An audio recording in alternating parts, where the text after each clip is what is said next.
The Flip the Mindset podcast is a platform of hope for people struggling with the pressures of modern day society. Hope that we can get back from the darkest of places. Help is out there. Please speak up and don't struggle alone. Please subscribe and help me on my journey to raising awareness and making mental health a subject that everyone feels comfortable talking about, almost like talking about the football. So, on to today's podcast, and let's go through today's sponsors. This episode is sponsored by Diced. Diced are Scotland's leading meal prep company. We have risen from cooking in our family home to providing food to the whole of the UK. We also have a strong background in working with charities, as we provided the elderly, vulnerable and NHS Scotland with over 4,000 meals during the first lockdown in partnership with Edinburgh Helping Hands. We since have an official partnership with Charities, in which we provide on average between 300 and 500 meals per week. Being a scheme boy myself, this is the owner, me too though, I know the struggles people go through, and I want to do my utmost to make poverty a thing of the past. Meal prep provides people with a lifeline and the ability to eat the leanest, meanest and freshest meals on the market, and we are just getting started. If you don't already, give us a follow on Instagram at Diced Meal Prep. Order via our website www.dicedmealprep.co.uk and leave us a wee review. Hashtag we work hard so you don't have to. Next sponsor, C2C Windows Limited are a family-run company based in Edinburgh and Glasgow. We provide a one-stop shop for tradesmen and a first-class installation service for the public, only selling top-class products, including Camden, Smart and Schuko. Check out our website at www.c2cwindowsdoors.co.uk. And last but not least, DC Electrical Edinburgh, Edinburgh's #1 electrical contractors. NICEIC approved contractors. We cover home rewires, fuse board upgrades, partial rewires, electrical testing, LED lighting upgrade, smoke alarms and fault finding. Find us on www.dcelectricaledinburgh.co.uk. Now imagine you're 11 years old and the doctor diagnoses you with Crohn's disease. A few weeks later, he calls you back in after a scan and he diagnoses you with cancer. Our next guest is 14-year-old Bdon Bonner. Bdon is a real breath of fresh air. He's an inspiration to those all around him, and I don't even think he knows it. It was an absolute pleasure to have you on the show, Bdon. And before I say any more, I'm just going to leave you guys to enjoy the company of this fine young man.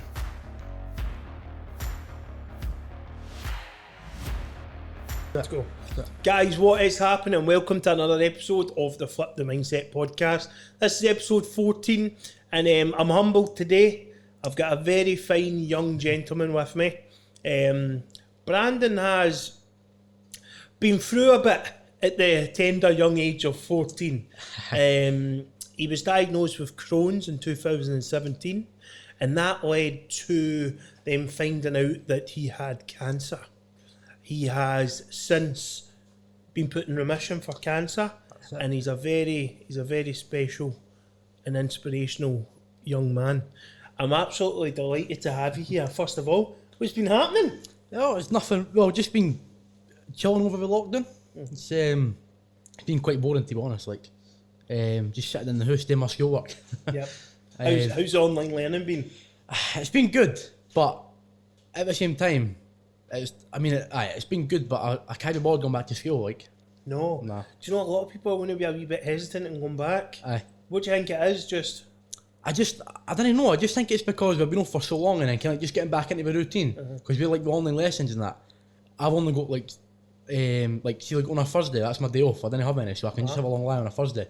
But when you go back to school, you have to get up at like 7 o'clock to go to school. So it's just to getting up early. You can't be bored. No, I'd be the same, mate. I think so many kids are going to be in your boat. Are you anxious or anything about coming back to school? No, really, to be honest. Like, I mean, a wee bit, because last time I went to school, I was quite nervous. I felt quite nervous in that, and to be honest, I actually took a flare up with my Crohn's disease. And I didn't care what it was, because I'm no normally a nervous person or emotional person, but like when I went back in August, after the first lockdown, I felt like really nervous and that, just come back, just because it had been so long. It was just a wee jink that the nerves brought that wee flare up. I think we did, like, because I mean, your central nervous system aye. controls your stomach a lot. You'll know all definitely. this stuff. Aye. And you know, and when we Aye. that's why when we feel emotional or something, we get butterflies in our stomach. I definitely, and I spoke to my consultant about it, right, and he said to me that he had 3 pupils that were in S6 doing their exams, right, and he said that every one of them took a flare up when it came to kind of doing their exams because of the stress, because of the stress and anxiety, kind of stuff like that. That's interesting. So most likely a flare up, it can most likely be triggered by stress or kind of feeling anxious all the time or anxiety, stuff like that. I wonder if that will lead to any breakthroughs in how to kind of get. How do they get on top of it? Is it just? It's weird to explain. Like, obviously you can go on medications and other stuff like that, or you can have surgery, or like, well, there's loads of different things. So there's medications, tablets, steroids, antibiotics, anti-immune suppressants. There's surgery if you need that. And then there's another option, which is milkshake diet. You can't eat anything for 8 weeks at all, and it's just drinking milkshakes every day. I love milkshakes. Do you? Oh. Do you think you'd be able to tan 11 a day? Yes, McDonald's 11 strawberry. Right. So it's 11 milkshakes a day on the milkshake diet. It'd be hard for me, like. 11 a day. Oh, you don't need to tell me that, man. But, right, here, mate. Let's go. So we're here to talk about your fantastic mindset and attitude, and your conditions and your recovery. Yep. All right. But before we talk about your Crohn's disease and before we talk about Brandon's cancer diagnosis and what he went through there, what was life like? I think we all want to know, what was life like before? Well, I mean, it was sort of like a normal life, but I've had a hard upbringing, I'd say that, because I stayed with my granny since I was 1.5. My dad was in jail. He got an 8-year sentence when I was like 1 year old. So I basically every week I was going up to the prison to see him. My mum, she was I've not saw her in ages. I never really saw her, to be honest. Like, I mean, I've met her before and that, but she's just like kind of jumps in and out of my life, and I'm at the point now where I can like sort of say to her like kind of how I feel on that. So it was a hard upbringing before any of the cancer and the Crohn's and that came along. So you're getting a wee bit, you and your mum are starting to develop a relationship. Aye. I didn't have a dad. He left, and I actually met him a few years ago. Aye. I was 28. 28. And I met my dad. He flew over from America. And unbelievable. 28 years of not having it. Just my mum. Mum's a superstar, as your granny is. Superstar. My nana helped as well, my papa. And it's weird, isn't it? Because you're trying, almost a stranger. It is. You know what I mean? Essentially. And you're trying to get this wee spark, this wee relationship spark, and then you start kind of opening up more.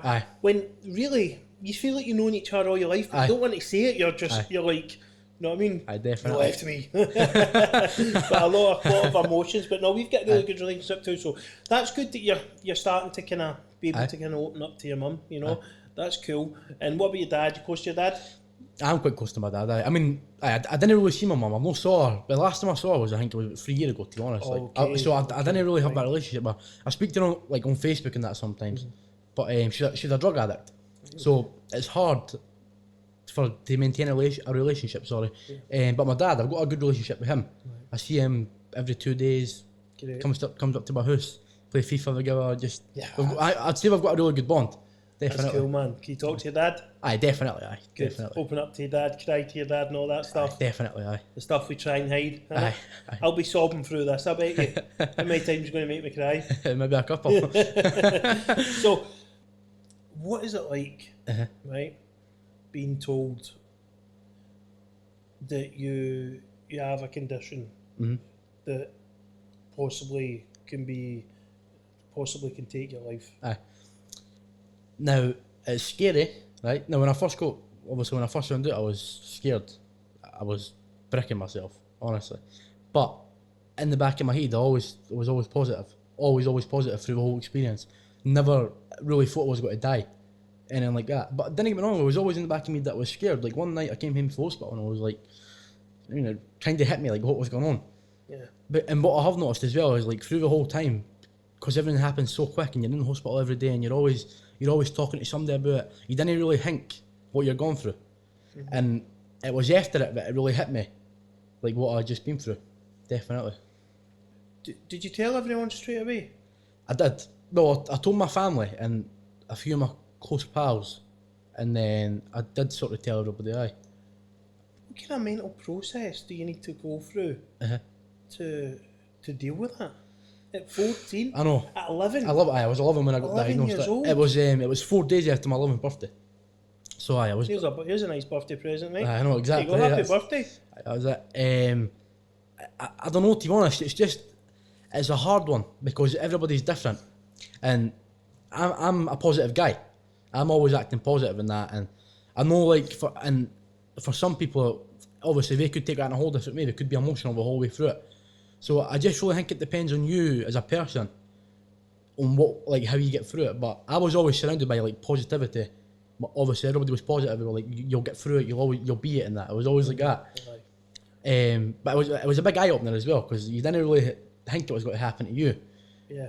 So it was a big eye opener, and like in the ward and that you see like babies like as young as like 1 year old getting chemotherapy. It's no nice feeling.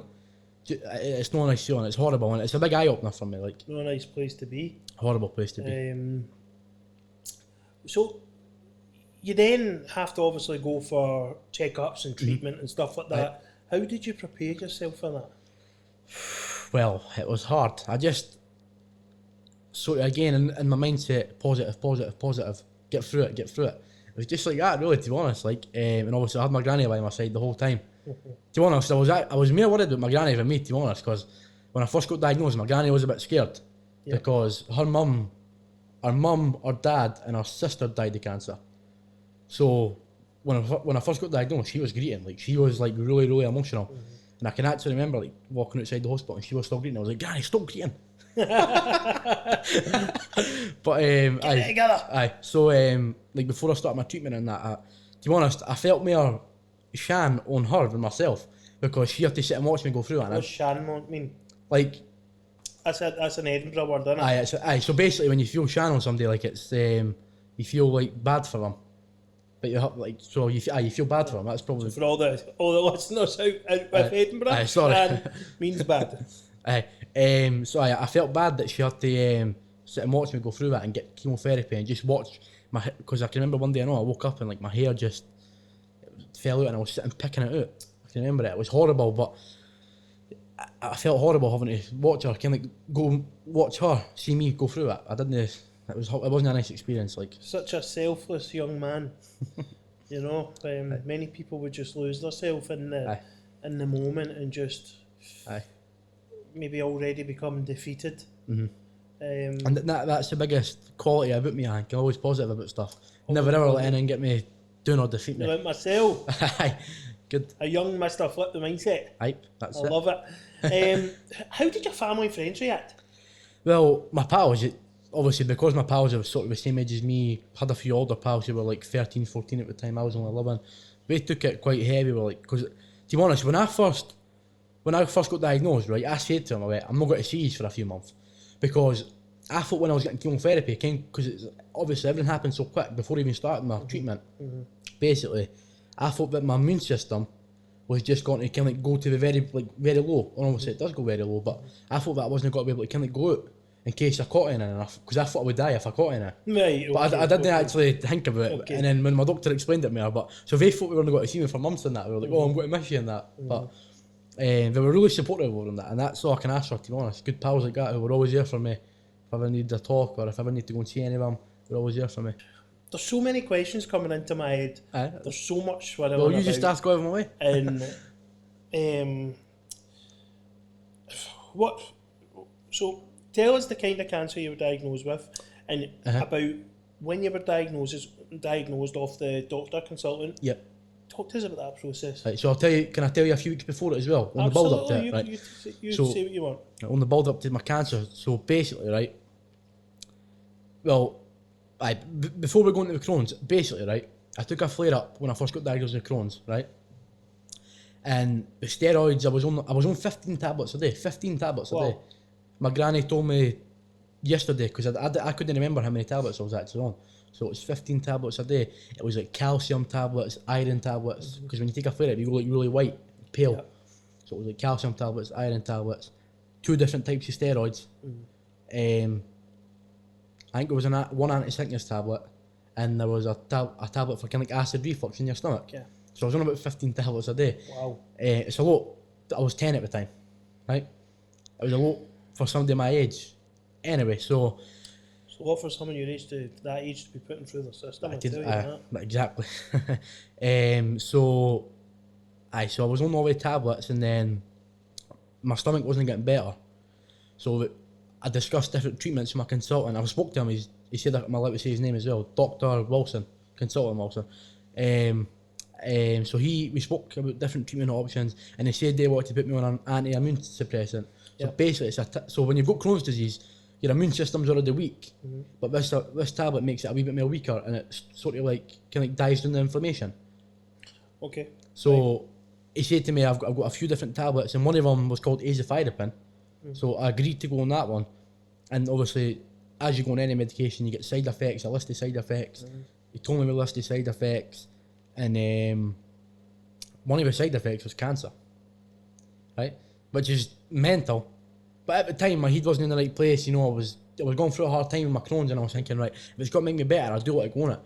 And for people who didn't know me, I'm one of the guys who like to ask a lot of questions. Yes, you are. A lot of questions. I know that now. I like to ask a lot of questions. So I was like to him, like, what's the chances of me getting cancer and that? I can't remember what he said, but that night, I said to him, give me a couple of days to think about it, right?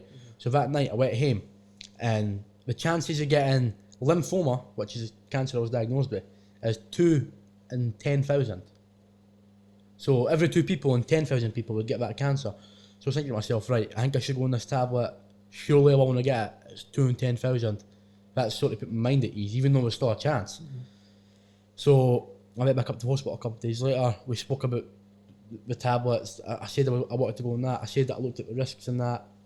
Me and my granny had to sign a form, because obviously the side effect was kind of so severe if I did get it, because it was rare, no severe, I would say rare. So we had to sign a form on that, and to put my mind at ease even more, every 2 weeks at my local GP, which is 5 minutes along from my house, I was getting my blood taken to test for cancer. So that sort of put my mind at ease, right? Yeah. So boom, I was like, right, we're going on medication. And that. So you feel in a good stage now? You feeling I'm feeling better. We're doing productive for the. We're doing something productive for the Crohn's. We're going to get us under control.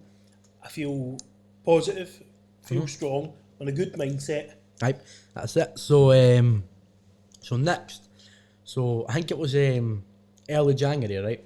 Sitting on my couch, it was a Friday morning. I can remember it was a Friday morning, because I got out of my bed, walked in the living room, had my house coat and that on. As you do. Aye, as you do. And I just sat down, and I couldn't breathe. Like, it was just like a shooting, like, I didn't want to say pain, because it wasn't, well, it sort of was like a pain, but it wasn't like a shooting pain. It was like something kind of like up my chest. And I couldn't breathe, and it was like I was winded. And I've got 2 biggest fears, right? And one of them is being sick. I hate being sick. And the other one's being winded. And it felt like I was being winded. I couldn't breathe. I was panicking. And I was like to my granny, can I have a day off school? Because it was Friday. And she was like, no, you're not staying off school on that. She thought I was just chancing my luck, because it was Friday. And she was like, no, you've got to school on that. And then I started greeting, right? And she knew there was something wrong, because I'm a strong person. I didn't greet over anything. I've done it. You'll rarely ever see me cry, right? So she knew there was something wrong. So we went up to A&E, and I'm sure I got an X-ray. I got an X-ray. On my, it was like kind of my lungs, and like above here. So I got an X-ray and that, and after I got the X-ray, because I'm like got all the questions and that, right? I said to my granny, I said to my nurse, the nurse, I went, can I look at my scan for you? And she went, aye. And my granny said to me, right, there was a big massive blob, kind of like above my lung, a big circle, right? So me and my granny were like, right, I wonder what that is and that. And then they said it was a panic attack, but just to make sure, they wanted to book me in for a scan 2 weeks later, right? So 2 weeks later, on the 12th of February 2018, 4 days after my 11th birthday, I went to the hospital. It's just a normal day. I got the scan, right? I got the scan, and then I said to the doctor when I got the results, she said between 7 and 14 days. So I was like, right, no problem on that. On the way home, I can remember I went to the cafe. I got a haggis and egg roll. Went home, and I'm not even lying. As soon as I got in the door, my granny hadn't even sat down on the couch yet. I got a phone call from the hospital. Can you come back in ASAP? We need to speak to you. And that's where the adrenaline kicked in. I was like, whoa, what's going on? So we jumped. I think we got a bus. I'm sure we did get a bus. It's only 10 minutes on the bus, so we got on a bus. And see, like, on the way up to the hospital, the emotion, like, kind of in my body, I'll never forget. I was shaking. I remember shaking, and I'll never forget that. Like, because I was just, in the back of my head, I thought it was got to be cancer. Because of the tablet and that, and I was thinking, well, why would they get called back in? Must be something serious. So I was shaking, and I've never ever felt like this before, because I'm not a nervous person or that. I was shaking and that. So we walked on to the hospital, went into A&E, and the person at the clinic reception, she said, can you go into we'll take you to a room. So we went in the room, and we were just sitting, and she said, a doctor will come and see you soon. And then 2 doctors came in, and see, like, when you see the look on their face, you just know, like, they're badass doctors, you know what I mean? They're serious people. So it was my later on to be consultant, Dr. Leslie, Dr. Simpson, and I can't remember the other consultant's name, because I only really met her once, and it was at that day. I can't remember her name. It's alright. But they came in, sat down, and I can't remember exactly what we said, if I'm going to be honest, right? But I can remember she came down and sat in, and she started talking about my lymph nodes, which is obviously got one kind of your armpits, your groin, Yeah. and somewhere else as well. She started talking about lymph nodes, and then she started talking about cells and kind of DNA and that, and then something about that something doesn't protect against this, and it was like, that's all I can really remember, because my head was in a blur that day. And I can remember she got a bit of paper, I forgot to bring it with me, but she like was kind of writing me circles in that. Kind of split. I think she was kind of trying to break down the cancer, like the cells and that, how it works. She was like writing down on that, and then she said, like, can you have, like, do you have any guesses on, like, what it is? And my granny said, is it cancer? And just see, like, her face, she just went, like, just like shook her head, and me and my granny just burst out into tears. It was a horrible experience. That just burst out into tears. I couldn't believe what I just heard. You didn't ever think that was going to happen to you, do you? In your whole lifetime. So I just burst into my tears. My granny was emotional, and to be honest, as soon as the doctor said cancer, kind of big C, it's not a word you want to hear. As soon as she said that, I thought of my wee granny, my granny's mum, who died of cancer, and I thought, am I going to die? That's the first thing that was in my head, and my granny knew that as well. She was like quite emotional as well, because obviously a lot of people in her family have died of cancer. She was really scared, and then the doctor basically started talking about kind of like she was going to get me back in for a biopsy, or stuff like that. Said that I would maybe need to get a Hickman line, which is what I call it a central line, but it's a Hickman. Basically goes through your neck, sits above your heart, and you can take blood, give chemo, medication, antibiotics for it. So basically, we're walking out the hospital, and you know me, I'm a funny guy, I'm like to my granny, stop greeting, you're embarrassing me. But again, I knew it was an emotional time for her. I mean, I'd stopped greeting, I'd sort of like pull myself together. I was like, right, I've just been diagnosed with cancer. I didn't really know what to do. So what we've done is we went up to my auntie Lisa, that's my granny's best pal. Basically, I call her my auntie. And we went up there and we told her, she was greeting, my dad came along, he was greeting. It was a horrible day, like, really horrible day.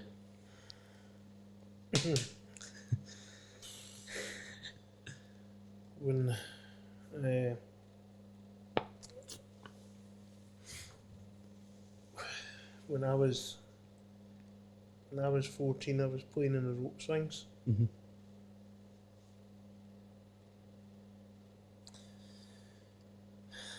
And you're getting diagnosed with cancer. Mm-hmm. It's horrible, eh? It's horrible, like. You're so upbeat about it. Definitely. You're so positive about it. Like. You're gonna inspire a lot of people. Hopefully. Well, that's my goal. That's what I want to do. I want to. I don't even think some people it might fly over their head that it's even happened to you. Uh-huh. You know? Aye. Because you're so positive and upbeat. You know, and it's... Aye. I was playing in a rope swing and I didn't even know what cancer really was. Aye. But that's the thing, I didn't care what it was when I got diagnosed. That, to be honest, what I thought was is something that just killed you. Personally, that's what I thought it was. Spoken about, wasn't it? It was the big scary. Aye, it was the big C was a word you didn't want to hear. C, yeah, that was it. Horrible, like. So you've been diagnosed. Aye. It takes a couple of weeks for that to sort of kick in, aye. To kick in. Well, to be honest, I'm not gonna lie, it kicked in right away. Oh, but, yeah. Sorry, because I got my biopsy like 2 days after. Do you want me to speak? Can I speak about that? Aye. Aye. So it was on. So I got diagnosed on the 12th of February. Well, I got diagnosed, but I didn't get properly diagnosed because I didn't know exactly what stage in that was. So on the 14th of February, I got my biopsy. I think I'd been to theatre before because I'd had an endoscopy, which is when you get the throat down your hingy and up your, I think the back end. So the night before I couldn't eat anything, I was fasting. I love my scran, you can tell. I love my food. So that mate, don't worry. So I was fasting that the night before. I was starving in the morning. I think I got taken like later on in the night. I think so. I went for a biopsy and basically a surgeon came to see me before, as they always do if you're going for any procedure. And then he marked. I think, is that where the scar is? Can you see it? I can. Yep. That's a scar there for the endoscopy. So basically, he put like a purple pen, kind of to mark where he was going to cut. And he said, "I'm going to cut here. I'm going to take a wee bit of tissue of the cancer." And I was like, "Right, that's fine." So I went for the thingy. When I woke up, when I went to the theatre room, I was quite nervous in that because you came what it's like. It's like we're on the sick kids. It's quite like an old-fashioned Bdon in that. Yeah. In Edinburgh, we've just moved to the new one actually, but the old one's quite old-fashioned, and like the room was like freezing cold. And then you see like kind of white stuff, anaesthetic. It's like white. It looks like milk in the syringes. And then she was like, "Right, we're going to put you to sleep in that. Can you find Wally?" Right. So. So you picked the ceiling with Wally on it. So you gave me a book in front of me, right? And she's like, "Can you find Wally?" And I found him right away. Well, that's not going to work. So we had to do another one, and then I can remember just got to sleep. And then when I woke up, I was like, my neck was like really, really sore. Like I was in bits. Like I couldn't even sit up. I was like, whoa. So that was there, and I also got my bone marrow taken, which is like down there, kind of behind your hip, to see if it was in my bone marrow. It wasn't in the bone marrow.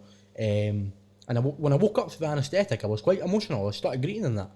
And obviously, I'm not an emotional person, and but I've noticed that. See, when I get an anaesthetic, when I wake up, I'm always like quite emotional and like quite like sensitive and that. I don't know what it is. And then I know, exactly. That's it. That's all right. Right, and then I remember eating a bit toast, hospital toast in Edinburgh is the one, by the way. Everybody loves a bit of hospital toast. Is it nice? I didn't know what it is. Maybe it's a butter or something they use, but it is sensational. It's phenomenal, like. Class. Brilliant. So I had a bit of toast, cup of tea. My dad came up to see me, and then I'm sure I can't remember my doctor coming to see me that day. I think she kind of gave me the results a few weeks later. I think she did. Aye, I'm sure she did. So that was a biopsy. That was a biopsy. And what? So it's not a nice experience. And when you wake up, you get the pain and the real pain. You've got your first sense of this is real. Aye. You know, because until That's you're kind of in that hospital, Aye. you don't get that sense. So you probably, when you woke up, it's hit you, you're like, oh Jesus, this is real. You know, and then you've started being emotional. But what I wanted to speak about is a couple of weeks later, you go into the hospital, and what did they say? What did they find in a biopsy? So they said it was stage 2 Hodgkin's lymphoma, and she said to me that it was serious. Obviously, it was stage 1, stage 2, 3, 4, and 5. But because of where the cancer was, it was like sort of more dangerous because it was right above my lung and it was a tumour. I think I've got scan photos on my phone. I'll show you them after the podcast. So basically, I had to get a few scans to just confirm exactly what it was. So when I went in, she basically told me the results. It was stage 2 Hodgkin's lymphoma, and she said I was going to need to go through intense chemotherapy. I remember the words, intense, and it was going to be a 4-cycle round. And I think like in total I had about 35 sessions of chemo. And I remember being in hospital one day for about 8 hours, maybe even longer. Feel like 10 in the morning to like 9 o'clock at night. Wow. And I can remember one day like I stood outside, my legs were like jelly. My legs were honestly like jelly. No wonder, man. I know. So to confirm exactly where the cancer was in that, I had to get a few scans. I got an MRI done, a CT, probably got an ultrasound and all. I can't remember if I got an ultrasound or not. But and I had to go to Aberdeen for a scan. Why? Well, this is what I didn't understand, right? It's called a PET scan. So, and what I didn't understand is there's obviously a few hospitals in Edinburgh with sick kids, which is like uptown, and then right next to my house is the Royal Infirmary, which is like the adult hospital, it's a big massive one. Now see, the Royal Infirmary was a PET scan in the Royal Infirmary, but but they made me go to Aberdeen. So it's brutal, eh? So I was going to Aberdeen. I think I went up with my dad and my granny, obviously. It was good, like. So we got on the train and that.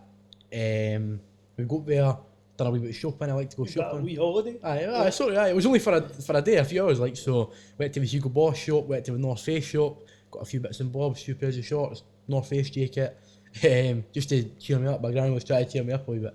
And then I went to the hospital, right. So we got a taxi to the hospital. The hospital's massive, by the way, it's huge.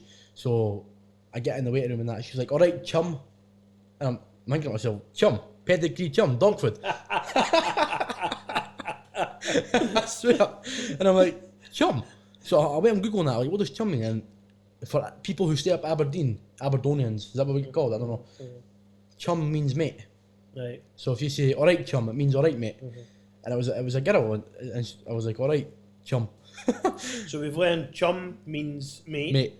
And shan means bad. Bad, aye. So, aye. goes in the hospital and that, and to get the scan done was like certain like things you need to do. So basically, we need to get a cannula on your arm or your wrist, your hand, whatever, and they need to put radiation in your body. I was like, radiation? I was like, what? So why didn't I get radiation? So we put radiation in my body. Basically, so like it goes up on the scan. And I also had to drink a can of Diet Coke. So like the tumours like glowed up. It was weird. You would never think you have to do it, eh? And I went for the PET scan. It was like quite a big scanner and that. I just laid down. I think it took about 15 minutes. Just went in and out. Blah, blah, blah. Kind of big sounds of the MRIs and that, mate. And then we said we'll send your consultant your results. I went home that day and just chilled. Sort of. And then another thing as well. Throughout the cancer as well, I also got my central line put in, which is a Hickman line. I'll show you a photo after the podcast as well. But it's basically like it's like a tube you put in through your neck, and then it basically sits above your heart. And what we can do is you can take blood for it, they can give you medication through it, antibiotics, chemotherapy. I get all my chemotherapy through it, and it saved them putting a cannula in my vein every single day, and I had that in. But it was like a big loop hanging from my chest. Okay. I was a bit paranoid about it, to be honest, but after I got in, I was like, all right, sorry, we'll get on with it. It's only a minor issue. It's very abnormal, isn't it? It's just not the normal thing for Aye. living, you know. Even for somebody's body, just to have a big dangle hanging. It's just not nice. Yeah, it's horrible. Do you know what I mean? Yeah, it's Can't horrible. playing rope swings like that, man. You rip it right out. But that's You know what what I my mean? granny was So- paranoid. She was like, "Brandon, you can't sleep on your belly. You have to sleep on your back. What if it yanks out?" A nightmare. You're like, "That gets have me." Right. So you're obviously not going to be in the best headspace. You're going to try and be positive and remain positive, but you're going to be worried, you know. Who are your friends in that? Who really lifted you up, and did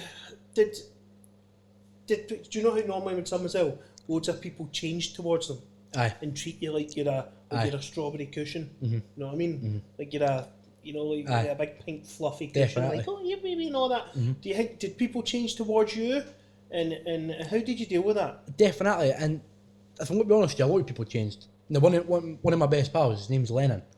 He was always there for me. I used to go up to his house and that, you know, if I ever needed to speak to him, he would always be there for me. And I'm quite, like, obviously his mum and dad and that, they were always, like, on the phone and off if I ever needed a hand or that. Yep. But people did start changing, they were, like, a lot more nicer to me and that.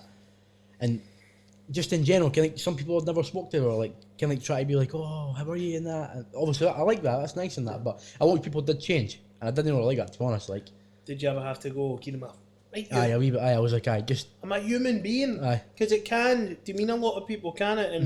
And you know, you're just a normal human being. You're just going through this, and That's you don't. it. And I see it all the time online as well. People just kind of it's Changing. almost singling people out. Like disabled people with disabilities or people ill, and it's almost like a fakeness sometimes. I was just wondering how you dealt with that. 100%. There was a fakeness, and there was even people my age that were like, "Oh, Brandon, I'm so sorry," and sometimes I felt like saying to them, like, just butt out. Kind of like, no, in a bad way, but you know what I mean? Just like, chill out, like, didn't try and change on me now just because I'm on you used to bully me, you didn't talk to me before. You know what I mean? You know, now you're buying me sausage rolls and milkshakes and all that. No, like, I wanted to say it, but I didn't want to be horrible. I was just... No. I'm just wondering how you deal with that, because a lot of people kind of go into their own, don't they? They kind of come within themselves. But to be honest, I didn't really notice that. It was really like when I got in remission, I noticed that people started changing and that, and do you know what I mean? Like, I noticed that after. How did you keep yourself from losing who you were? Because see, when people do change towards that and are constantly gentle with you, you can almost start feeling like not a victim, but just feeling like all you stand for is cancer, and you're not you anymore. You're nothing else anymore except for that ill person. When really you're just you fighting it. It was hard because basically, right, there was two sides to me. Right, there was a positive side. Now it was like every person I saw were like, "Oh my God, Brandon, I'm so sorry. You've got to get through this and that." And then I was like thinking to myself, I didn't want people to feel shame for me because I'm alright. Like, I'm positive. I didn't think I'm going to die of it. I know I'm going to get through this because I'm a strong guy. And it was hard to deal with that, to be honest. Kind of like everybody coming up to you, "You've got to be alright, Brandon." And I found that quite hard, to be honest. That everybody was kind of like always like trying to like say that, "Well, you got to be alright," and that. It was hard to play that character. Always, to be honest, it was draining. It was draining having people coming up to you all the time, kind of like telling you the same thing that you heard yesterday. And sometimes you got to be like, just chill out.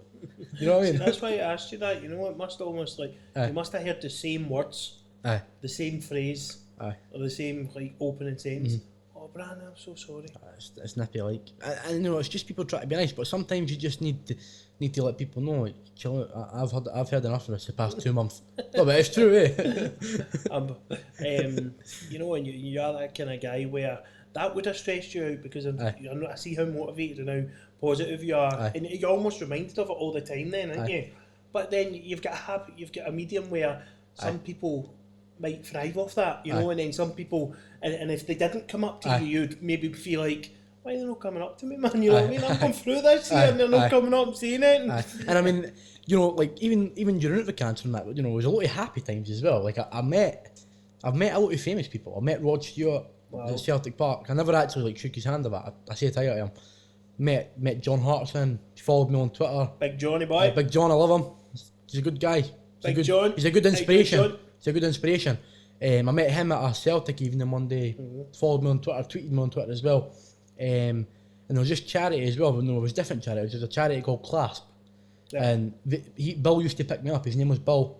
He's like the founder of the charity. He used to pick me up if I was getting chemo, take me with sick kids. You know, I'll always be grateful for that because it's somebody helping me. And another guy as well, his name's Les Hoy, MBE, Dreammaker Foundation. That's his charity name. He used to give me a lot of things. He gave me tickets for the double treble Celtic Cup final. Yeah, let's not talk about that. Okay, keep going. He gave me tickets to go and see Beyonce as well. I like Beyonce at the time, right? Like Beyonce's a good singer, right? Got a good voice in that. So we're in a skybox, 4-course meal. My granny had her own bartender. She was having a few drinks. Steaming. She was. She was on the Budweiser. We should get her snake hips come out, man. The old Beyonce moves.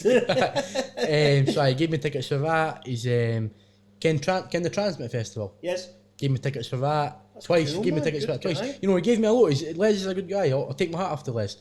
He's a great guy. I always have a good relationship with him as well. Definitely. Shout out to Les then. What's his name? Les Hoy. Les Hoy, and he's the founder of The Dreammaker Foundation. And his daughters as well, because he run the charity, I think. Yeah. Charity. I'll pin that on the description, guys. Go and check out Les Hoy's charity, the Dreammaker Foundation, yeah. Dreammaker Foundation. Les is a good guy. I love Les. Good. Got a good relationship with him. Yeah, of course. They're buds now, man. Aye. Top buds. And that's what I'm saying, because some people, when they're mollycoddled and stuff like that, when they're ill, can lose their sense and lose their independence. Do you know what I mean? And then really fall into that dark hole of just existing. No way do I see you doing that. You would have just not. Well, you know, like, it's hard because, you know, mental health's such an important thing, right? it's a big thing nowadays. And during it, like, my mental health wasn't that bad, you know, I was alright. But it was after it when it took a toll. It's after it I sort of took a toll. And when I was getting chemo and that as well, like, I can remember the first day I came in, I was like about to get started my chemo. My doctor Leslie, she was going through like, I got 6 different types of chemos, right? And I'm not even lying, there's about 100 side effects between all of them. Like, honestly, for every single chemo, right, there was a sheet of paper and it had less likely, and rare. Or rare, dangerous. And chemo, I don't know how I find mental or not. One of the chemos I was getting, the rare side effect was leukemia. So a treatment that cures cancer can actually give you another cancer. But honestly, there's so many side effects, and obviously the biggest one is the tiredness. I don't read them anymore. Aye. Because, you know, I take a lot of medicines as well for now, and I just don't read them anymore. I read them and I'm freaking myself out. Aye. Like, can give you this, heart attacks and all that. I'm only 30, but you know, I'm close to 50. That could maybe happen, and I start, you know what I mean? I start giving myself reasons not to take these medicines, man. I'm like, can give you, right, okay, maybe. You know, I've got a bit of black African in me, right, okay. Nah, that's heart disease and a plate, and then I'm not taking them anymore. But now I just don't read them, man, just pop them. But that's probably not the best thing to do. But yeah, because you talk about the rare side effects. You would have been reading them because the rare side effect of the first law gave you bloody cancer. That's it. I mean, do you know what I mean? I mean, to be honest, I didn't really think about the side effects, but the biggest side effects, obviously, kind of tiredness. And I was off school the whole period. I think I went in one day and I'm just didn't. How long were you off for? Well, I got diagnosed in February and I went into remission in July, so a good few months. But obviously when I started P7, the support on that was brilliant for school. And I actually done this thing for my mental health. It was called Place to Be. It's for young people's mental health, and basically you go there for one hour, like 2 hours a week or something, and there would be like a specialist, basically, she's like mental health specialist, to speak to her about, kind of see what you're going to speak about, and she actually helped me with my book and that. I'm in the middle of writing a book, guys, and that's why I want to come on the podcast as well, because the book's got to take me longer today, and the podcast are becoming more popular and popular, and this podcast already popular because it's the best. It is top mental health podcast in Scotland. So so the book will be coming out hopefully in the next few years. So she helped me with my book and that. So the book. You're becoming an author, jack of all trades now. Right. You know, I see a bright future for you. Do you want to talk about the book? Do you want to let people know what's happening, or you want to keep it secret? I'll talk about it. So basically, the book is about me. Basically what I'm doing in the podcast, obviously it'll be in a lot more detail. Every single bit of it'll be detailed. This is just an hour and a, you know what I mean? So basically the book's got to be about my Crohn's, the cancer, and I do a lot of charity work as well, and I worked in a kitchen as well, so I'll mention that in the book as well near the end. I'll mention that in the podcast as well. But the book's mostly, I want it mostly to be about my cancer journey, and to let people know that there's light at the end of the tunnel, and to always think positive. That's what's about. I want to inspire people. I want people to know that there's always help in that there for them as well. I mean, I'm always open. I want to become an influencer. Yeah, mental health influencer. I want to be speakers for cancer and raise awareness for cancer, Crohn's, all stuff like that, mental health. I want to inspire people and just help them. That's what I want to do. You'd be a great speaker. Definitely. So you would. What would you say to anyone who is just been diagnosed with a life-threatening illness? Now again, that's a hard one because it definitely depends on themselves as a person, but if I was going to give them any sort of guidance, should I say, I would probably say to them that just to, obviously I know it could be a really hard time for them, but to try and stay calm. And I know that's a hard thing to do because not many people can do that when they're in the hospital all day and that, but just to try and stay calm and just don't let it get you doing too much. Because I think that when you get doing too much and when you get in a dark place, it can be hard to get back out of it. So I think just try and stay positive and have the right people about you in the right mindset. That's what I would say. Yeah, absolutely. I totally understand that. Be calm, because when we do get into that heightened level of stress and and anxiety and all that. That can bring things on. I believe it can bring things on faster. Yep. And that constant stress on you. It can take toll.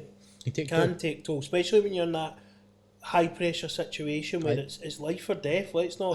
This is no joke. And you know you need to go to the hospital every day, because if you don't, it can be severe consequences. Possibly going to die. Exactly. It's a scary thought. I can't even imagine being 14-year-old and the dog, and because you read and you go on the internet and you ask friends, and you know what school's like. People say to you, "Oh, you might die. You're going to die." You know what I mean? All that kind of stuff. And I'd be shitting myself, man. I know.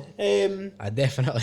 So, how much do you think your mindset and attitude through that time gets you through your day-to-day battle with the disease? Right, well, I mean, I don't know, to be honest. It's just the people about me who are kind of driving me to that. Like the nurses in the ward. Big shout out to them. Absolutely amazing people. You know, anything I wanted. It was a packet of crisps, if it was a bar of chocolate or a drink of water or just anything, they would always be there for you. They would always do something for you. If you need to talk to them for half an hour or 2 hours, we would come and do it. So a big shout out to the nurses. That was sort of what got me through it. And now that I'm in remission for the cancer and that, it's gave me a bigger look on life. I want to do a lot more with myself because I've survived cancer. I've been given a second chance, and I want to do something with myself. Stay humble. Good words. You've been given a second chance, and you seem, you're 14, right? When are you 15? Next year. I just turned 14 in February. Your friends will be watching this. Right. Is Brandon always like a 28-year-old? That's it. And that's the only. You get the brain of and the mindset of someone who's much beyond your age, and you want to give back, basically, is what you're saying. Aye, that's it. Age 14, you know what I mean? You that's should it. be, and you know, in my mind, I think it's amazing. What I'm going to say is, never forget to live these teenage years, though. You know, go out and do what you want to do. You want to go on holidays, go on holidays. Go out, have a laugh with your pals. Definitely. Everything you want to do. Don't give 100% of your time to changing the world, because you need to. You need to take time for yourself. You need build on it. You need to. But I know you're a million miles per hour, and you will just. I will. You will just go for it. So you want to give back, change the world, help people. So that's the thing, because after the cancer and that, nowadays, like, I'll help anybody. Do you know what I mean? Like, I do a lot of charity work, help a lot of old people, a lot of people who are vulnerable, and people who didn't have much, who live in poverty. Let's talk about the charity work. That's fine. So basically, right, it's a bit of a weird one to explain because it's my community centre, right? So I stay in Inch, and then up the road, about 15-minute walk, was a place called Bdon. And there's 6 high-rise flats. It's poverty stricken. There's a lot of poverty in the area. 1 in 5 people live in poverty in that area. Wow. And in the southeast of Edinburgh, I think it is. It's a lot. And because of lockdown, it's actually reduced to 1 and 2. So my community centre was up there.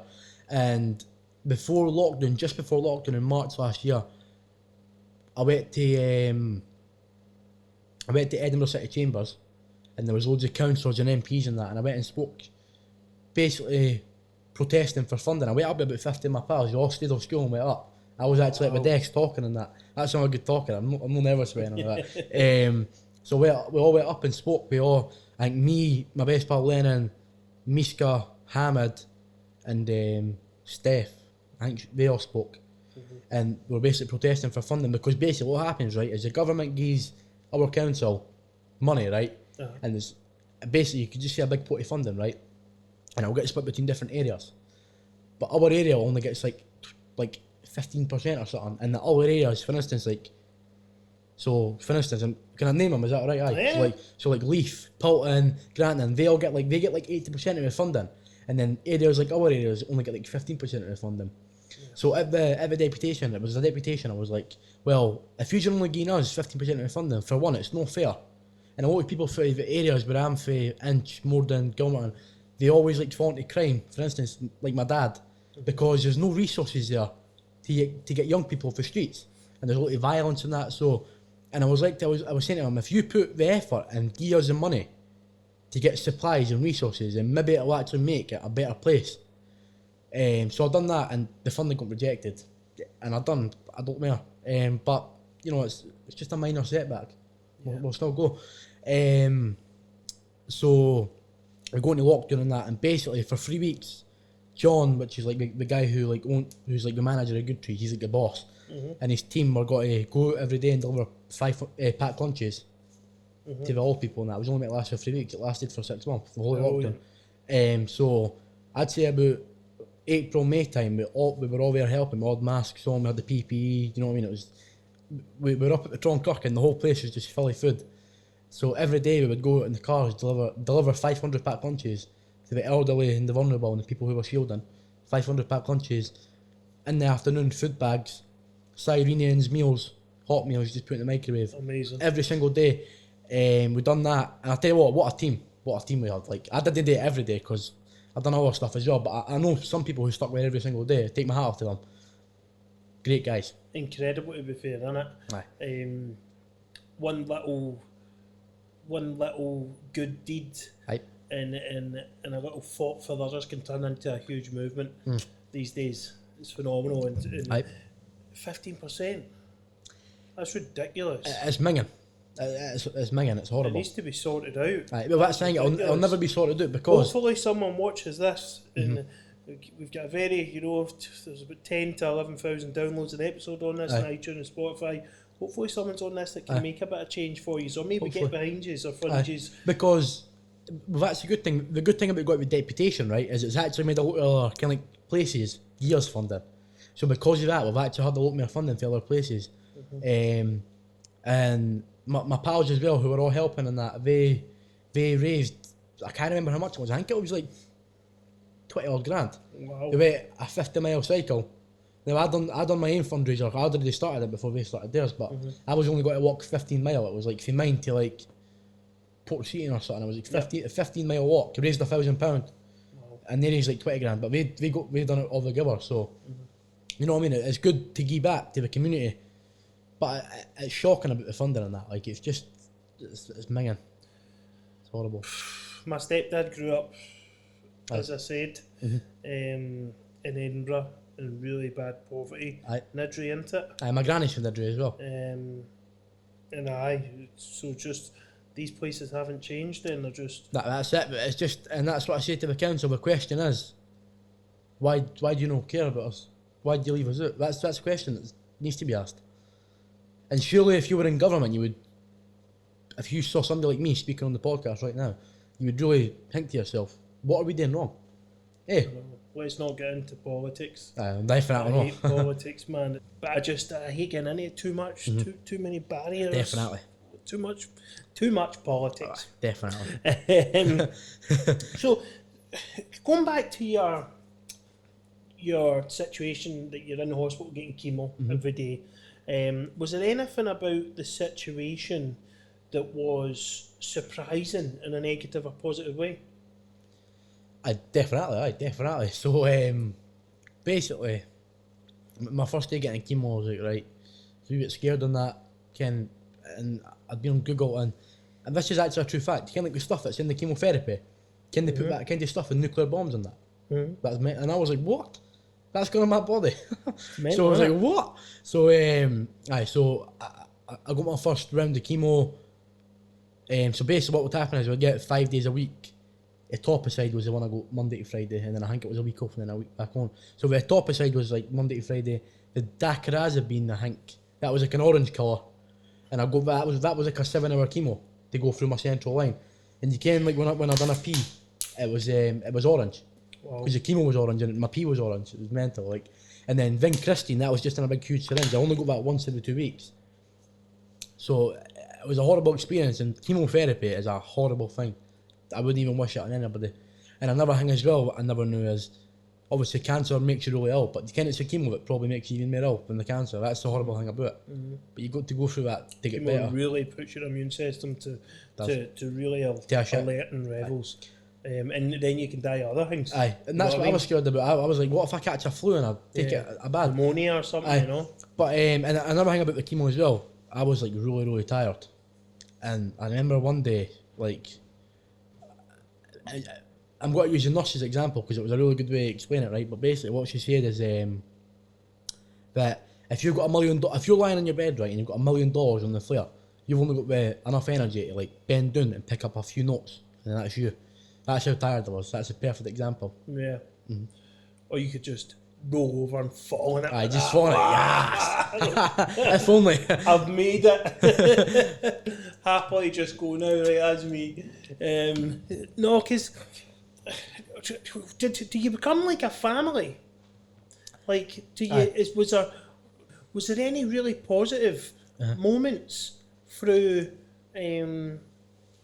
Really positive moments through the chemo or anything like that? I know that's people may watching, they might be like, "Oh no, he's going through chemo." But was there any really good times? I definitely there was positive moments. Like for instance, like my granny said to me, like coming here, it's like in Ward 2, which is a cancer ward and the sick kids. It's like a big family because you're in there for so many hours a day. You speak to each other and you just get to know each other. The nurses are your family, the people are your family. So that was a good positive about it. There was always like people there. And it was good to know that people were going through the same experience as you, so you weren't on your own. That was a positive for me. Did you make any lifelong friends in there? No, really. To be honest, I speak to a couple of people. Aye. Any of the nurses? I still speak to a couple of the nurses. Aye. One of them added me on Facebook. So. Class. Did any people that were in? So when you're in there, did you get close to any of the other patients? No, really, to be honest, and because, to be honest, this is what I find horrible, it was mostly younger burns. There was only like a few people my age, and I think they were all there like 16. And obviously, because people were getting chemos in different days, there wasn't really anybody my age here, it was all like younger kids. That's what I felt horrible about. Having to watch a 3-year-old getting chemotherapy, it's no nice. It's a big eye-opener. Were there people dying around you? I think a couple of people died when I was kind of like in the hospital. Yeah. And to be honest, see when you're getting chemo, the way I like to explain it is you just deteriorate. You just go frail and you just go ill. So sort of like that. You can tell if somebody's ill. Yeah. And that's the horrible thing about it, because your hair just.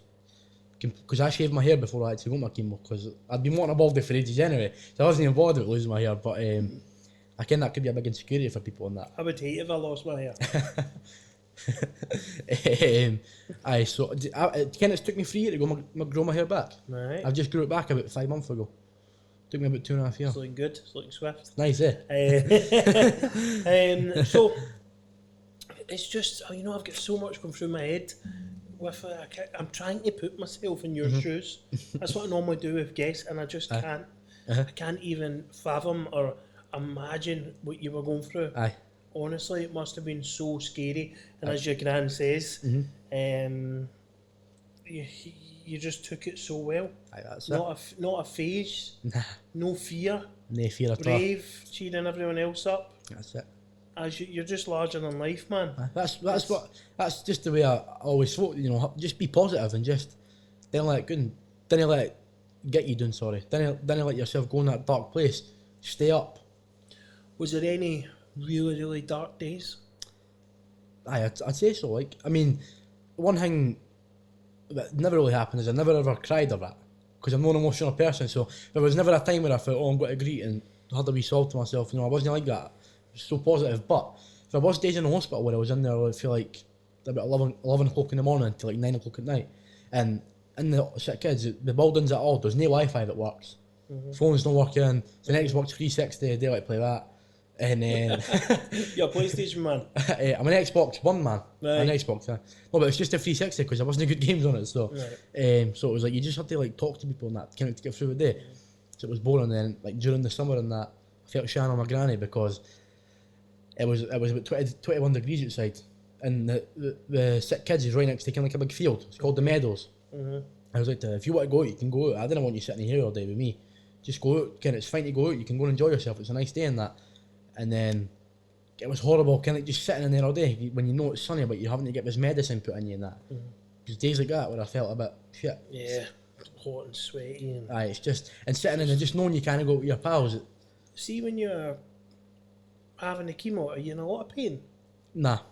So you were alright? Aye, but this is from my experience. I didn't know if other chemos can like hurt you or that, but mine's didn't. It was just through the central line. Were you feeling crap? Like, Aye. are you feeling like literally on death's door? I wouldn't say that, but I mean I did feel horrible. Like it just felt minging one day, and like I said, I know like one day I left the hospital, my legs were like jelly, because I'd probably been sitting down for that long in the hospital. 8 weeks, 8 hours. Sorry, 8 hours just getting straight chemo, and just getting up to go and get a kind of like if I was going to the toilet or something, or just sitting down eating, and. Sorry. During it, like all the time as well, when I was on my chemo, you have to stay on like so many tablets, kind of to keep you up and all. Like you have to stay on steroids, anti-sickness. I think I had antibiotics a few times. You have to stay on that to keep your body gone because you're getting the chemo. So you have to, and I put on a lot of weight with steroids as well. There's always having a wee scran. We like our food, man. So we do. Us motivational boys like our food. Know what I mean? Why? Was there ever a day or a time that you thought you wouldn't pull through? To be honest, no, there wasn't. Never really in the back of my head that I ever thought that. Never once. It was after it when I thought that, when I was in remission. So, yeah, your gran said that there was times she didn't think you were going to pull through. And that's it just shows your mindset, you know. Aye. Just where you were. That's it. It's incredible. Definitely. And it must have been really scary for your gran. Your gran's put her whole life into you. That's And it. you I must, felt. she must be so proud of you. Aye, definitely. It's just it's a great bond. You've got a great relationship. Definitely. And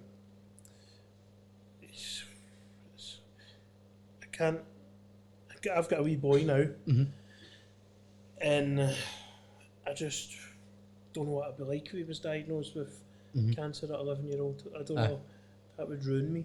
And it's not even me going through it. I know. I can only imagine what your gran's been through. You hold her tight. Aye, definitely. You love it to pieces. Aye, definitely, of course. Basically, aye, she's like my mum, my wee mum. Yeah, of course. Basically, aye. Yep, she's done the mum, dad, and and everything. and everything else. Right.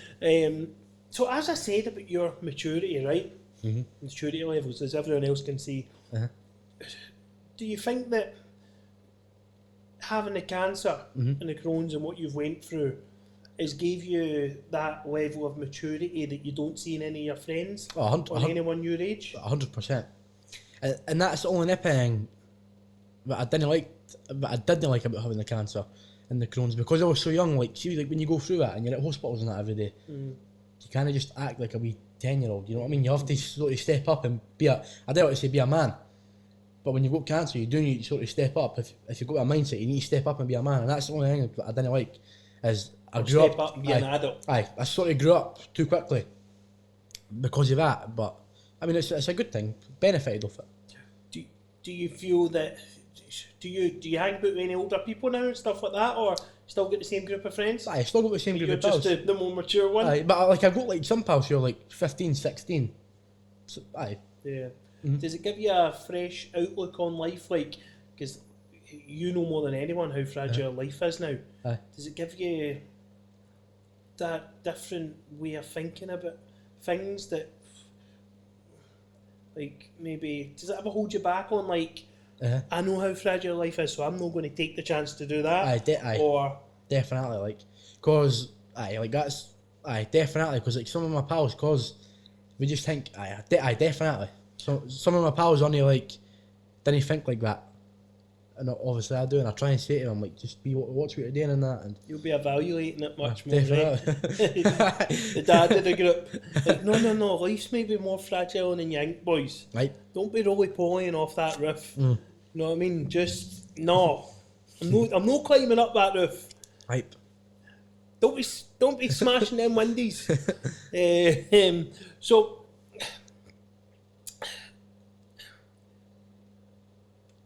You're a survivor. That's it. Life is a survivor. How do I put this? It's taught you loads and taught you about yourself. 100%. Taught you how strong you are. taught you to, you know, if you can beat cancer, you can beat anything. Man, you know what I mean? Aye. You can kick the arse out of anything now. Aye. You know, you're unstoppable force now, you know. 100%, that's what my granny says. You definitely come across that way. Aye. So, life as a survivor, what does it hold for you? What's I know you've started a wee business selling meals. Aye, I did that. Can't believe you didn't bring me one today. I know. Well, to be honest, actually pretty raging. aye, well, I was going to bring you a Philly cheesesteak, but I didn't. You should have. Aye. A wee ribeye. I know, I should have. Sorry. But I mean, I'm sure we'll meet each other again. So, If we meet each other again, you better have a Philly cheesesteak. Aye, definitely. Two. I'll tell you what we're doing on camera. So what I've got is I've got a ribeye, Aberdeen Angus ribeye, Philly cheesesteak. Perfect. My stomach's rumbling, man. I didn't have a chance to have my second meal. You're throwing this at me. Aye. Yeah, and I've read the comments on your you started a wee Instagram page. What's it called? Bdon's Grab and Go. That's his nickname. Bdon. Bdon's Grab and Go. Follow it on Instagram, and people are loving it. Aye, definitely. You sold what 30 or 21 of Philly steaks in one day or something? Well, before I say it, I actually had to stop it because I'm back to school and I was getting a bit too busy. But don't worry, it'll be the same name when I'm 18, when I leave school. Probably, I think I'm going to leave in S5. I'll come back, I'll have my Amy Cafe, so just remember it, keep the Instagram. Yeah. But aye, so on give them the support. Aye, definitely. So on the second week of doing it, I sold 40 Philly cheesesteaks and 21 meatball subs. And the Philly cheesesteaks are £10 each. Brilliant. Class, eh? Pocket money. Aye. What did you spend the money on? I've got this jumper. I like it. Love Machino. Aye, it's tight, eh? I like Machino. It's nice. Got my Valentino's and all. Oh, I see them. Don't worry, I see them. What the joggies? Stone Island. Jesus, man. $1,000, man. Oh, well. $1,000 and you're sitting next to like a... What's that wee Machino? I thought I had my wee Machinos on. I'm doing alright today. I'm about probably £100. You're $1,000. Thought I'd dress nice just for the podcast. Good. I was going to wear jeans, but I like them. So what's in the future for you? What you want to be when you're older then? See, I've got so many different options. I'm good at a lot of things, and I've been told that. So I'm good at speaking for what's right, for inequalities. So I've been told to a lot of people in my school that I could be a politician. No, I want to be a politician. Then do not want to be a politician, but but I definitely want to have a career in cooking. Have a mind me van or cafe or something. Is that a passion? It's a passion for cooking. That's my granny. I mean, I've got her in the kitchen helping me all the time. She's doing the dishes, I'm doing the cooking. Amazing. It's a passion for cooking. Obviously, I work with Dice Meal Prep. My big cousin Sam, who owns it. Yeah. So I learned a lot from him. And that's sort of what I mean. I've always liked cooking, like even before I went and worked with Dice. But when I started working there, I learned a lot more about the kitchen and kind of like how to like chop things properly and rules about the kitchen, temperatures, like how foods and that are cooked and hygiene stuff and that. So I've got a lot more into it because of that. So definitely, when I'm older, I want my wee van or a wee cafe or something. And also, I would like to be a nurse. I wouldn't mind being a nurse. I wanted to be a doctor, but it's a really, really hard job. And it's hard to be a doctor as well. You need to study medicine for like loads of years, and it is too long. I need to live a life. That's it. So you know what I mean? One of my best pal at school, Dominic Ferguson, he's now a doctor. 7 years or something, man.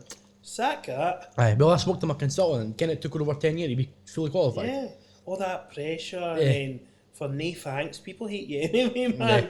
You know what I mean? People shout at you anyway. Aye. You know, you save someone, you didn't save him quick enough. I'm suing you. You know what I mean? It's but no, what would we do without doctors? But no for him. Too long. Nurses are great. They're so happy. I've been in hospital many times, as you know. Not quite for the severe things that you've been in for, but I've been in for 5 knee surgeries. I've had all sorts of things done. And nurses are some of my favourite people. They are just amazing what they put through. The only thing is, they're not paid enough. They're just not treated well enough, to be honest. Especially for the government. I mean, £3 a week rise in the wages. It's just ridiculous. Shocking, eh? Hey guys, save everyone's life, man. What would we do about it? You save the NHS. Aye. Oh, save the NHS. Let's clap for the NHS. Here's 1% pay rise. £3 a week. A meal deal out of Tesco. What's that? Eh? Shocking. It's a disgrace. That's what it is. Right. No, I could see you being like an activist and a motivational speaker, speaking Definitely. for mental health, maybe cancer awareness. Aye. Or you could bring that in your whole package. Aye, definitely. You could be a package. Aye, a lot of people have said that. Bdon. Aye, Bdon, the Bdon. The Bdon. Bdon, the speaker. He Aye, brings the positivity. aye, a lot of people have said that, and to be honest, I think I'm going to need to carry it further, because a lot of people are interested in my journey as well. I've shared it on social media a lot of times, and that was the big thing about me wanting to do the podcast as well, was because there's people who know me, who know the full story, like my close friends and my family, and there's people who know me who know half the story because I saw posts on Facebook, and there's people who know me there's people who didn't know me who know none of the story. So the podcast and the book's really just to tell them the full story. I want them to know the full package. Yeah. Right. Full story. Right. It also brands you. And I mean, it's not just your story, it's you as well. You're a likeable guy. Aye. You speak so well for a 14-year-old. Aye. You're out there. You look positively on everything. Positive mindset on everything. But yeah, don't forget, it's all right to be emotional. I know you say you're not an emotional person, but you're not an emotional person. But it's all right to have a wee cry sometimes. Definitely. It's all right to feel shitty sometimes. It really is. That's it. I know, definitely. And that's one thing I've learned, along the way, is if you do feel like that, then you just let it bottle up. You need to let it out, because if you didn't let it out, it'll just eat away at you. So if you just let it out, you'll be fine. And don't let it eat away at you, because that's when it can damage you, and that's when it can get serious. Absolutely. So just let it out if you need to. Let it all out. I let it out the other day, screaming my eyes out, man, raging with myself. I can't remember what it was, but I'd worrying about something, I'd done something wrong or whatever. Raging, had a big fat cry, man. Just cried my eyes out. It was great. Absolutely great. See when I feel stressed or that, I just put a bit of music on, and that's me chilled. It's me sound. I like a wee bit of music when I go to bed at night. Sometimes I put like calming yoga kind of music on. Ding, ding, ding, I'll be snoozing away, man. It'll be great. So I like to put my earphones down. There's some nice playlists for anxiety and stuff I like listening to. But what would you say to someone who, to your age, a lot of people your age are going to watch this, especially from Edinburgh. Especially my pals. Yeah, definitely. And there's a lot of people who are around your age. What would you say to anyone struggling to find a way in life? Well, I would just say to them, it's hard to say keep positive, because a lot of people can't do that. So I'm not even going to say that. But I'd just say that nowadays, obviously, mental health's becoming a bigger thing, and there's a lot more resources for it. But I do believe there needs to be more resources for it. I don't think there's enough. But I would just say, speak to people about it, and just always know that there's got to be help there for you. It doesn't need to be somebody specialist. It can be a doctor. It could be you. It could be anybody. Just somebody's out there wanting to. Could be you. Exactly. Hopefully. I'm always open for anybody to come and ask me questions, or if you need a hand. What about if they're feeling held back from? You said there's a lot of poverty from where you come from. What about people who are feeling held back from where they come from? They're feeling like where they come from holds them back, and they're not going to aspire to be anything because they come from a poor area. That's a hard one, but I would just think to myself, right, there's people in this area, I know, there's a lot of poverty. Obviously, if you live in poverty, you've not got an easy start to life, for one, you know what I mean? There's so many different things going on, but at the same time, if you look at somebody who's a criminal, right, you just think to yourself, I want to be better than them. I want to do something with myself, and I want to be better than them. I don't want to have a life like them. Just because I'm from this area, I want to do something. So I would say that. It's you raised a great point there, that from these areas, right, and the areas where I've grown up, and areas in Glasgow where I see people growing up, being a criminal seems, in some people's minds, seems to be the best source of money. They think, right, I'm not going to aspire to anything because I'm from this poor area. But look at this guy, he's selling cocaine, he's earning this, he's driving about in RS3s and doing this and that. It then becomes lucrative for these young people. It becomes something like, right, okay, they're getting a Rolex at 18, why don't I do that and earn more money than somebody who earns 30 grand a year? Or then your doctor graduates after 7 years Aye. with up to £50,000 debt, Aye. right? And then he'll not make anywhere near the money they're making for a long time. Aye. So I think it's important to tell people that being a criminal or getting involved in that kind of stuff brings with it the worst sense of guilt. It brings with it looking over your shoulder your whole life. Aye. It brings with it doing bad things to people. Aye. It brings with it maybe killing people along the way. If you're selling drugs and all that to people, You could be. you're killing them. Aye. Absolutely. Yeah, not even just killing them, you're just ruining their life. Yeah, no two ways about it. Aye. And you're maybe stopping them from freeing their son. I.e., when you said your mum is into that, and you're putting society and A bad place. attention on society that we just don't need to now. They're wrecking many people's mental health. Aye. Do you know what I mean? So what I'm trying to say is, although it might seem lucrative, people might be watching this now and wanting to go that way in life. Aye. It's not. It's demeaning. It's. There's no way I could go to my bed at night knowing I'm affecting people's lives in that way, by robbing or selling drugs or getting into bad stuff or stabbing people and all that stuff. What would you say to stay away from that? What should you do? Should you reach out more and talk about and try and talk to people or ask people where is my opportunities then? What ways can I get out of this? It's a hard one because, like I mentioned earlier, like see, like in the areas in my, like where I stay, there's so much violence in that, and it's hard to like not get roped into that. Do you know what I mean? If all your pals are doing it and you do want to be sitting in the house, you want to be going out doing it with them. So it's hard to get roped in. You don't want to be lonely, do you? Aye, that's it. But another thing I know, that's when the government and the council comes into play. Because they need to be supporting areas like that, so people didn't turn out like that. Because if they put the money into giving people resources, like community centres and that, give them resources and get young people off the streets and give them a bigger look at life and give them resources kind of for people like for instance, like the bloody funding. Aye, the funding.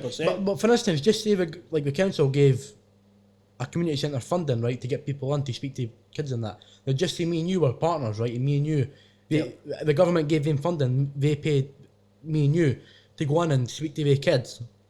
And basically what we're saying now is I go and speak to the kids and tell them like not to go and do stuff like that and try and teach them a few lessons. I think that would benefit them, but that's the government's. I think it plays a big part in the government and the council. See, the reason why I'm saying all this, right, is because I've been asked to speak to a lot of schools about this, and I spoke to a few. You know, Easterhouse in Glasgow is quite a rough area, similar like Niddrie and stuff. And I've been speaking to schools and speaking to young kids, and I get many emails from them now that I've changed their thought process. I can actually go and achieve something now. I'm going to stop selling drugs. I'm going to stop doing this, doing that. Right. And I'm thinking as well, it's all right me going and speaking to them, but why not you doing it as well? Someone their age, who's been through a lot in life. Why not you going into the schools and speaking to your fellow classmates and saying, whether most of them listen or not, it doesn't matter, but if we help 10 out of 100, I don't see why we don't get young inspirational people definitely who can really relate to where they're from, to go in and say, there's a better path out of this madness. I mean, I've sort of like done that, but in a different way. Like for instance, my English class on a Tuesday we just share, like the teacher can like share whatever she wants. Like obviously because it was like a rota with the work she needs to teach us, but on a Tuesday we can do what we want. Basically, she'll teach us something that she wants to teach us. And I said to them one day, can I teach them about my cancer story and that? Made a big PowerPoint. I taught them about it. You know what I'm like? Just right up at the front of the class. All right, troops.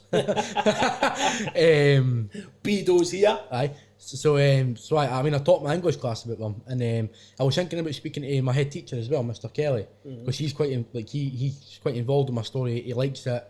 Told him about the podcast and that. He's looking forward to seeing it. So I was thinking about speaking to him, and after COVID and that, so hopefully soon, can like doing like a big assembly and maybe like try and get the whole school in there and just speak to all of them about it.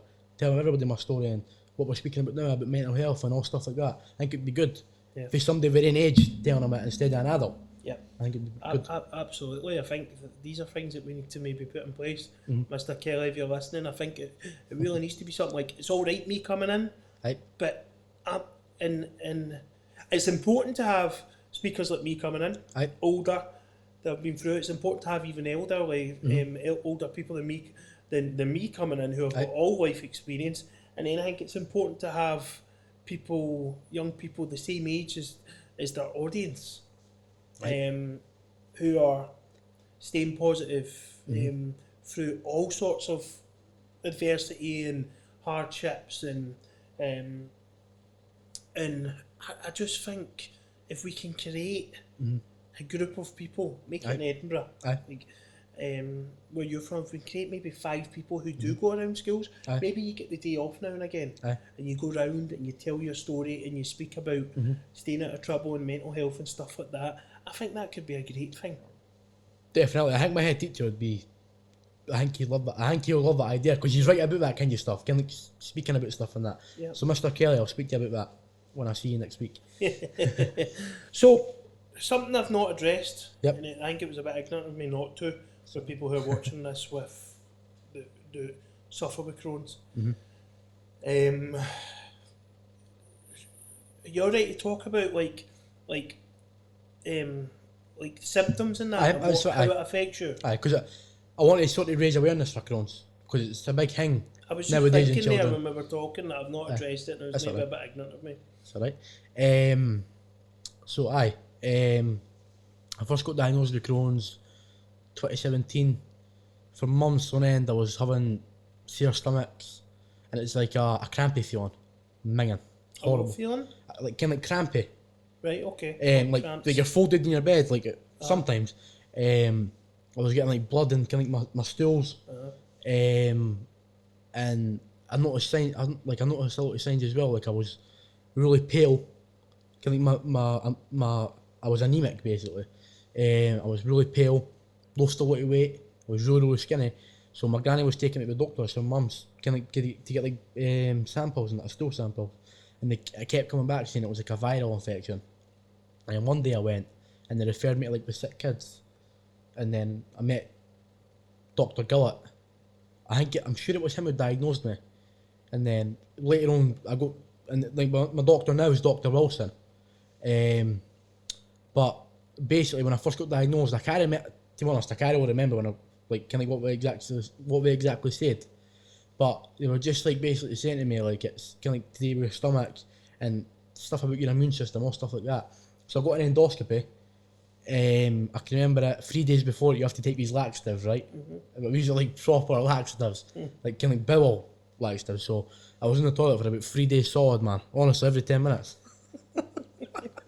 honestly, we were bad. Shitting like a racehorse, man. Right, honestly, like we were bad laxatives, like proper ones. So it's a day of endoscopy and that. I get it.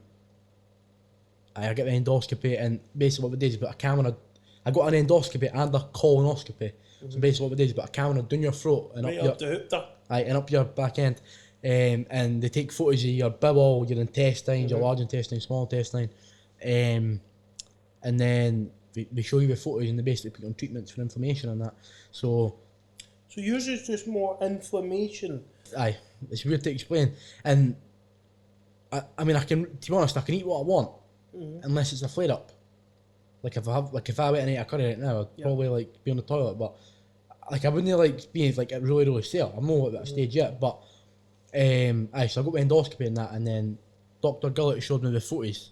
He pulled me in the room a bit. I'll show you the footage of the kind of like the inflammation and that.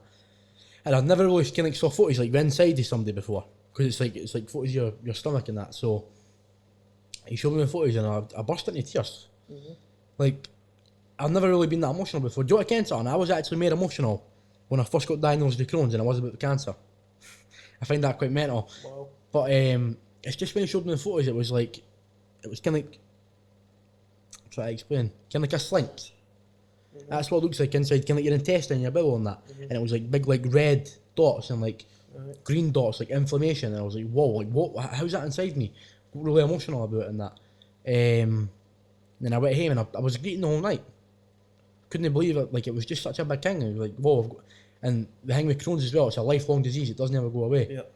Now, when I did get chemotherapy, it suppressed it for a couple of years, and actually came back last year with a bit of a vengeance. But the chemo actually suppressed it, so that could be maybe later, kind of like maybe in the future, that could be a treatment for Crohn's. But obviously, chemotherapy it's a hardcore thing. You didn't really want to have that just for a sore stomach. But so he showed me the photos and he said like he told me how much inflammation there was in the bowel and that, and then I started on the treatment. Obviously, it didn't work. Went on the azathioprine, and that led into the cancer. So I used to play for Greenock Juniors, and there was a boy called David McClure, and he got Crohn's, right, and he disappeared for maybe about 2 months or something, right, off training constantly. And the day he turned up, he looked like a skeleton. Honestly, chalk white skeleton, lost every bit of weight on him, and it was Crohn's he had. I don't know what stage or anything like that, but basically was just. I don't know if it was just the way he said it. He was just shitting himself from the inside out, like everything. He lost so much. He nearly died from Crohn's. That's horrible. You know, and it's another horrible disease. So. Well, it is a minging disease, and I mean, to be honest, like I'm on the toilet maybe like 3-4 times a day. You get used to it. It's horrible though, being on the toilet 3-4 times a day. But what is it feelings like? Is it 3-4 times for diarrhea or for toilet, or is it just? It's basically diarrhea, to be honest. Is it goo that comes out constantly? Or? Nah, it's just really like the diarrhea, but it changes like one night. Like if you go, just say about 3 hours ago, it can be kind of like hard. Don't go 3 hours later, it can be soft, like watery. It changes. Erratic. Aye, it's mental. Like the way it changes in that, and other symptoms as well. Other symptoms, sorry, is like you get ulcers on your mouth and on your bumhole, and that is. Can you just imagine even try to put any words like hard. How scary is that? That's tough. That's one of that's probably the most painful thing about Crohn's is having the ulcers on the back end. Tough. It is. Like it's not fair. I know. So before we finish, you wanted to give a shout out to Diced Meal Prep. Diced Meal Prep. Diced. I actually spoke to him. Aye. The boy who owns it on and off, because I'm sponsored by Prep to Plate, who are absolutely fantastic. Diced is also a fantastic meal prep company. Definitely. And he's messaged me a few times, even though I've been sponsored by Prep. He's always been so nice, you know, and I love that, because normally people just not really entertain it if you're with another company. Do you know what I mean? So big shout out to Diced. Over to you. What do you want? It's your cousin, isn't it? It's basically my cousin. So basically, it was the first lockdown. He said to me, kind of like, I kind that you like cooking and that. Do you want to come and do a shift in the kitchen? I was like, alright, sound on that. So went and done a shift in the kitchen. Right, went and done a shift in the kitchen, and turned into doing 3 shifts a week. Brilliant. And one of the chefs I was working with, who works at Dice, he's got a Michelin star. Wow. So that you know what I mean? That's a big thing. Top notch. Top notch, and you know, he's well done to Sam for doing the meal prep company. He's doing thousands of meals a week. He's booming. He's gone nationwide, probably worldwide soon. So I mean, a big shout out to him. Do you still work with him now? I didn't work with him. Sometimes I go down and do the odd shift. Yeah. Just to learn a bit new experience. Yeah. But I've learned a lot through the Dice Kitchen. Because you're cooking mass. You're cooking in mass. You're not just cooking a couple of meals. You know what I mean? You're definitely. Cooking thousands of them. You know what I mean? He's done really well for himself then. Definitely. Coming from the same kind of area as yourself. I mean, Sam grew up in the same street as me, 6 doors along from my house. Stayed with his granny when he was younger. Basically, got a lot in common then. Shout out to you, Sam, mate. That's top notch. Get your own company. A good example for everyone else as well. Yep. You know. Listen, I think you've been absolutely incredible, mate. It's been a pleasure. It's been on much longer than we thought. We were originally only going to bring this out for like a 45-minute episode, but Brandon's got a great story, and I think he deserved this whole platform to tell it, and he deserves a lot more. He's an absolute inspiration, young man. Cheers. If you have any questions for Brandon, what's your Instagram? Brandon Boner 67. Brandon Boner 67. I'll put a wee link on the description below. If you want to get in touch, and his meal prep company, not the meal prep company, we seeing all the grab and holidays, go. get that done in the holidays. Again, I've got it, but that's You know? probably when I'm going to do it on the holidays, when I've got time. Christmas meals, Aye, over definitely. holiday meals. So that is Bdon's grab and go. Bdon's grab and go on Instagram. And yeah, guys, thank you for watching. This was a great episode for inspiring and motivating people, and I hope you guys can take a lot from it. If you've got any questions on Crohn's disease, or I'll put you in touch with Brandon. Sweet. If you want to link up with him because you suffer from Crohn's disease and you want someone to talk to who understands what you're going through, I'll put you through to Brandon, no problem. If you want advice and you're currently battling cancer just now, and you're maybe in a dark place with it, let us know, put you in touch with the big man. Right. You know, he could get you through anything, I tell you that right now. And no, thank you for coming on. That's all right. I'll see you Thank next you week, very guys. much. Cheers.